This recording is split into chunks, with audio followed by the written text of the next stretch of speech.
കായംകുളം ബോധി cultural society സ്വാതന്ത്ര്യദിനത്തോടനുബന്ധിച്ച് 23ാമത് അഖില കേരള ചിത്രരചനാ മത്സരം സംഘടിപ്പിച്ചു.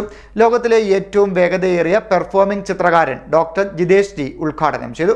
കായംകുളം ബോധി cultural society സ്വാതന്ത്ര്യദിനത്തോടനുബന്ധിച്ച് 23ാമത് അഖില കേരള ചിത്രരചനാ മത്സരം സംഘടിപ്പിച്ചു. ലോകത്തിലെ ഏറ്റവും വേഗതയേറിയ പെർഫോമിംഗ് ചിത്രകാരൻ ഡോക്ടർ ജിതേഷ് ജി ഉദ്ഘാടനം നിർവഹിച്ചു. മോഹൻലാൽ പറഞ്ഞ വാക്കുകൾ ഒരിക്കൽ കൂടി ഓർമ്മിപ്പിക്കുന്നു. ഇതാ സത്യത്തില് ഇന്ന് സ്വാതന്ത്ര്യദിനമായിട്ട് ഒരാളെയും കൂടെ വരയ്ക്കാൻ വിട്ടുപോയി. അദ്ദേഹത്തെ കൂടെ വരയ്ക്കാം. കായംകുളത്ത് ജനിച്ച ഒരാളെ ആദരിച്ച ഒരു വ്യക്തിയാണ്. ഇപ്പൊ മോഹൻലാലിനെ വരച്ചുകൊണ്ട് ഞാൻ അദ്ദേഹം പറഞ്ഞ വാക്കുകൾ, അടുത്ത ജന്മം ഉണ്ടെങ്കിൽ എനിക്ക് ചിത്രകാരനായി ജനിച്ചാൽ മതി, നടനേക്കാളും എനിക്ക് ചിത്രകാരനാകാനാണ് ഈ അടുത്ത ജന്മത്തിൽ ഇഷ്ടം എന്ന് പറഞ്ഞ മോഹൻലാൽ, അദ്ദേഹത്തിന്റെ ചിത്രമാണ് ഞാൻ വരയ്ക്കുന്നത്. മോഹൻലാലല്ല, വെളിപ്പെടുത്തൽ സിനിമയിലെ മോഹൻലാലിനെയാണ് നമ്മൾ ഇവിടെ കാർട്ടൂണായിട്ട് വരയ്ക്കുന്നത്.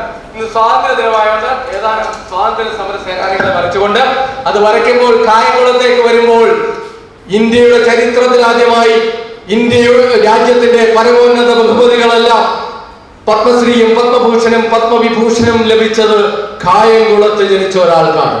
അതാരെന്ന് ചോദിച്ചാൽ 1901 ജൂലൈ മാസം 31-ാം തീയതി കായംകുളത്ത് ഇല്ലിക്കുളത്ത് വീട്ടിൽ ജനിച്ച കാർട്ടൂണിസ്റ്റ് ശങ്കർ എന്ന് പറയുന്ന വ്യക്തിക്ക് മാത്രമാണ് ഇന്ത്യയുടെ പരമോന്നത ബഹുമതികളായിട്ടുള്ള പത്മശ്രീയും പത്മഭൂഷണും പത്മവിഭൂഷണും ലഭിച്ചത്.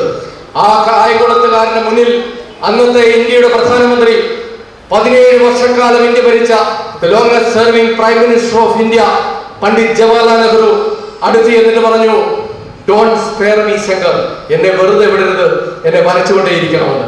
PSC ഈയിടെയും ചോദിച്ചു, ഇന്ത്യയിലെ ആദ്യത്തെ കാർട്ടൂൺ മ്യൂസിയം എവിടെയാണ് എന്ന് ചോദിച്ചാലും അതിന്റെ ഉത്തരം കായംകുളം എന്നാണ്. ഇന്ത്യയിലെ ഏറ്റവും വലിയ ചുവർചിത്രം എവിടെയാണ് ഇരിക്കുന്നതെന്ന് ചോദിച്ചാലും അത് കായംകുളത്ത് കൃഷ്ണപുരം എന്നാണ്. അപ്പൊ അതുകൊണ്ട് ഈ കായംകുളത്ത് ബോധി എന്ന് പറയുന്നത് നമ്മുടെ ബോധന ഉണർത്തുന്ന വലിയൊരു പ്രസ്ഥാനമാണ്. ആ പ്രസ്ഥാനത്തിന് ഇവിടെ വന്ന് ഈ ചിത്രം വരയ്ക്കാൻ കഴിഞ്ഞ സന്തോഷം. ഇന്ന് അഡ്വക്കേറ്റ് വി ബോബൻ അധ്യക്ഷനായി. ശ്രീ അശ്വിനിദേവ് അദ്ദേഹം വളരെ പെട്ടെന്നാണ് നമ്മെ ഒരു വാഹന അപകടത്തിൽ പെട്ട് വേർപിരിയുന്നത്. 1964 ജനിക്കുകയും 2024 അദ്ദേഹം മരണപ്പെടുകയും ചെയ്തു.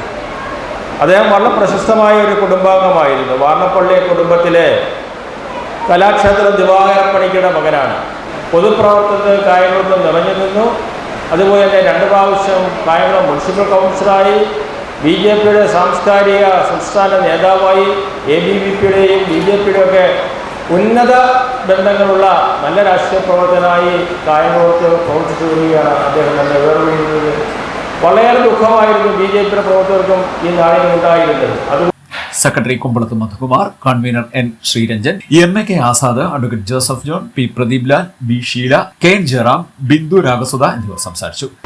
യഥാർത്ഥത്തിൽ ഈ നഗറിന് പോലും നമ്മളുടെ പ്രിയങ്കരനായിട്ടുള്ള ബോധിയുടെ പ്രവർത്തനങ്ങൾക്ക് കാലവും താങ്ങും തണലുമായി നിന്ന് ആ ബോധിയുടെ പ്രവർത്തനങ്ങളെ നയിച്ചുകൊണ്ടിരുന്ന അകാലത്തിൽ അന്തരിച്ച ബഹുമാന്യനായ D അശ്വനിദേവന്റെ പേരിലാണ് നമ്മൾ ഈ ചിത്രത്തിൽ നടക്കുന്ന ഈ SNDP യോഗത്തിന്റെ ഹാളിന് നാമകരണം ചെയ്തിട്ടുള്ളത്. അദ്ദേഹത്തിന്റെ സ്മരണകൾ ഇവിടെ ഉണ്ട്. ഏറെക്കാലമായി കഴിഞ്ഞ 26 വർഷക്കാലത്തെ ബോധിയുടെ പ്രവർത്തനങ്ങൾ പരിശോധിക്കുമ്പോൾ കഴിഞ്ഞ 2-3 വർഷക്കാലം മാത്രമാണ് യഥാർത്ഥത്തിൽ അദ്ദേഹം നമ്മളോടൊപ്പം ഉണ്ടാകാതിരുന്നത്.